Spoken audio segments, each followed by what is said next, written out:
अस्सलाम वालेकुम मेरे प्यारे दोस्तों। आज की जो मेरी वीडियो है उसका टॉपिक ये है कि जब से यूएस के इलेक्शन हुए हैं और डोनाल्ड ट्रंप साहब ने टेक ओवर किया है, तब से नई चीज़ें हो रही हैं और उसमें सबसे जो बड़ी डेवलपमेंट हो रही है वो आज इलीगल जो लोग हैं अमेरिका में सालों से रह रहे हैं, पकड़ दकड़ जिनकी हो चुकी है, उनकी डिपोर्टेशन जो है उसका प्रोसेस ऑलरेडी स्टार्ट हो चुका है। तो अब इसमें हाइलाइट्स कोलंबिया से शुरू हुई। कोलंबिया को यूएस ने कहा कि आप अपने जो इलीगल लोग हैं उनको वापस लें। कोलंबिया ने रिफ्यूज़ किया। अमेरिका ने फौरी तौर पे उस पर सैंक्शन लगा दी। तो फिर कोलंबिया ने इस चीज़ को एक्सेप्ट कर लिया। ये है अमेरिका और इसकी पावर। अब जनाब पिछले हफ्ते से डिपोर्टेशन का एक और प्रोसेस शुरू हुआ है जो कि हमारे नेबर्स हैं इंडिया, उनको इफेक्ट कर रहा है। सबसे पहला जहाज़ आया 109 लेके, फिर सेकंड बैच में आए 119 लेके, थर्ड बैच में 157। और इसके लिए जो फोर्सेस इस्तेमाल हो रही हैं वो यूज़ हो रही है, आर्मी के जो जहाज़ हैं वो इस्तेमाल कर रहे हैं और आर्मी के पर्सनल आते हैं वो आपको छोड़ के जाते हैं। आपको पता है कि मैंने जो डाटा लिया है अभी तक, जो इंडियन हैं ओवर द ईयर्स जो डिपोर्टेशन की जो इलीगल एंट्री हुई अमेरिका में और जिन लोगों ने असालम अप्लाई किया वो तकरीबन 7.5 लाख के नज़दीक हैं। तो एक बहुत बड़ी फिगर है इंडियंस की जो इलीगल एंटर होते हैं अमेरिका। अब अमेरिका में दो किस्म के रूट होते हैं। एक तो होता है जैसे स्टूडेंट वीज़ा लिया और अपनी डिग्री कंप्लीट की तो आपने जॉब ले ली तो ये सेटलमेंट आपकी होगी अमेरिका में।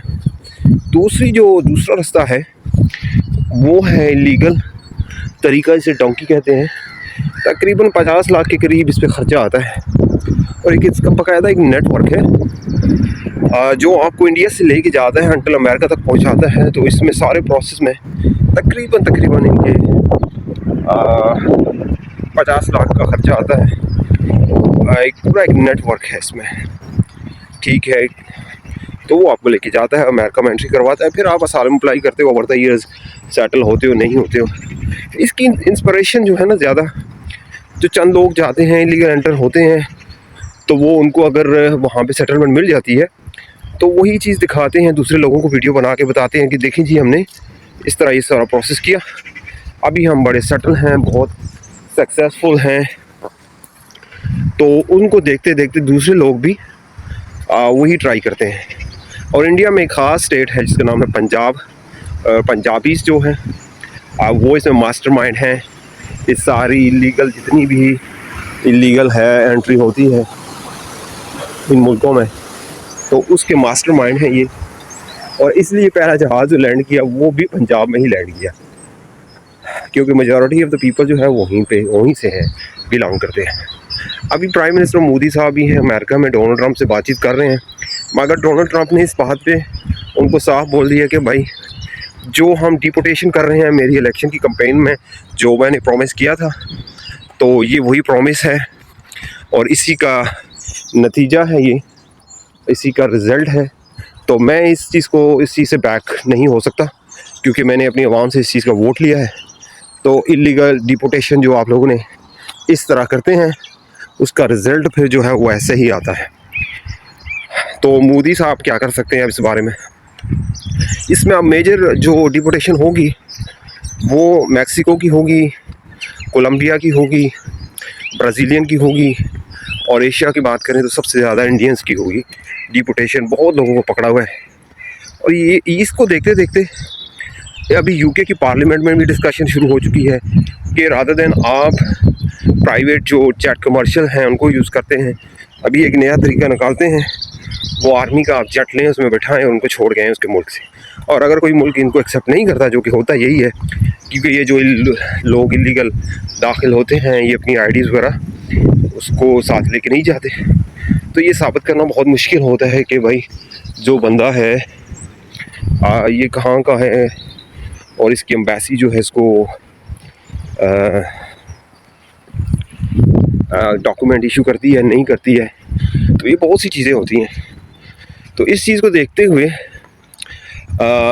अभी मिलिट्री प्लेन्स यूज़ होंगे और आप देखेंगे कि यूरोप में भी बहुत ज़्यादा डिपोटेशंस होगी अब, और यूके से भी बहुत ज़्यादा डिपोटेशन होगी, क्योंकि यूके भी इस चीज़ से बहुत ज़्यादा सफरिंग कर रहा है ओवर द ईयर्स। तो और मे भी ये भी पॉसिबिलिटी है कि यूरोप में जो शेंजन वीज़ा लेके आते हैं और यहीं आके बैठ जाते हैं, उनका भी बंदोबस्त होगा। तो ये दुनिया में एक नई वेव्स आ गई है अब डिपोटेशंस की, और वाया मिलिट्री प्लेन्स यूज़ करके आप डिपोर्ट करें।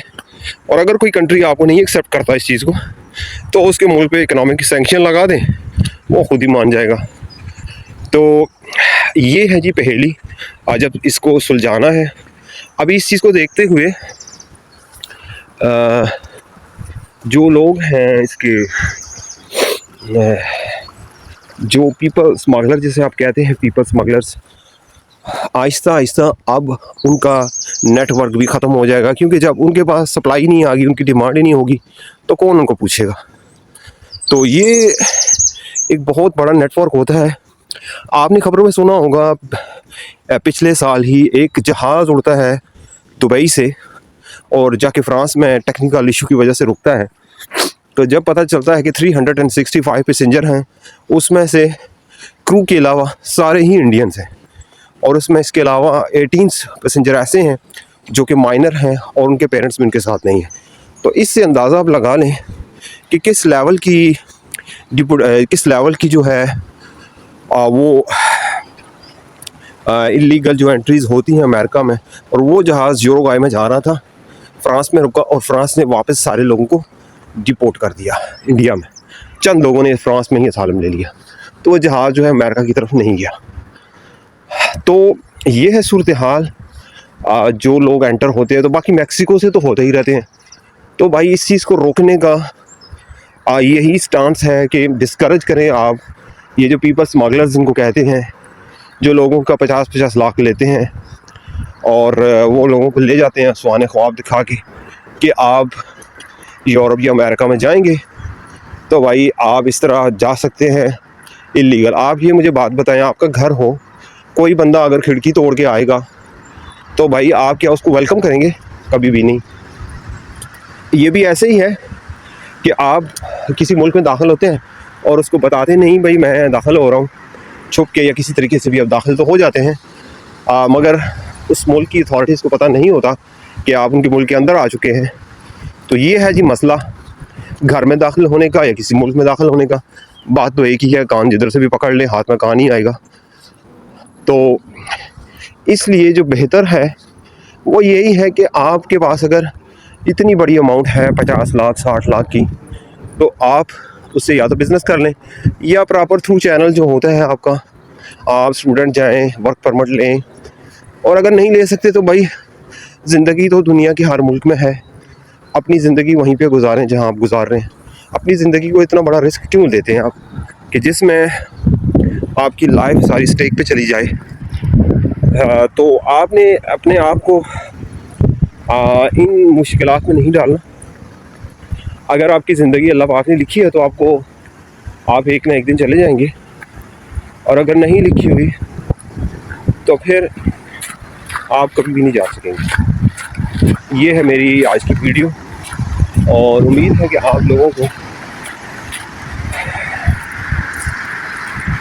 मेरी ये वीडियो पसंद आई होगी, और आप सोचेंगे कि आपने लीगली किस तरह जाना है किसी दूसरे मुल्क में।